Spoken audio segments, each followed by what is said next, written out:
guys! Welcome to our vlog. I'm Lauren Lieber Nansita and we're going on a little adventure together with my friend. Hello! Yan, and we're heading to Bundok Sombrero, one of the most nature spots here in Taling Isla. Yup! And I hear there's a hide and wonderful spot and we're super excited to check it out. So let's go!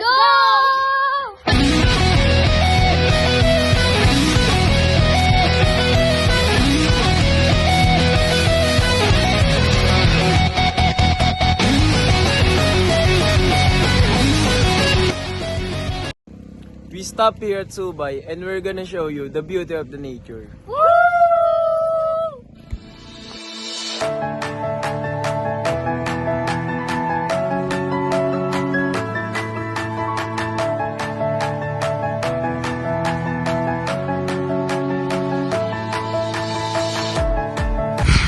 It smells like fresh air and trees.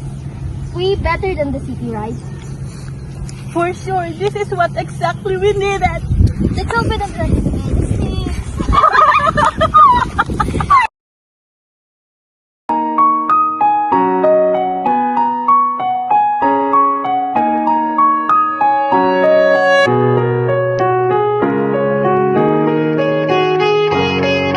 Hello guys, this is the end of our vlog. But before that, let us ask my friend. The first one is si Teen. Hi Teen. Hello. I have a question for you. What? How do you feel and what did you notice about our nature trip today? I feel like peaceful and connected to nature, but I noticed that some people did not care about nature. So, thank you so much. So, the second one is Rose Reach. Hi Rose. I Hi. have a question for you. Yes, what is it? How do you feel and what did you notice about our nature trip today? Nature experiences, refreshing my lives, but sadly, some people destroyed it. Oh, she's saying that people are destroying our nature. And thank you, Rose. And the last one is Clarence. Hello. Hello. I have a question for you. Go. How do you feel and what did you notice about our nature trip today? Nature made me feel so small yet connected to something bigger than myself. Oh, that's wonderful. Thank you so much. That's all. Bye-bye.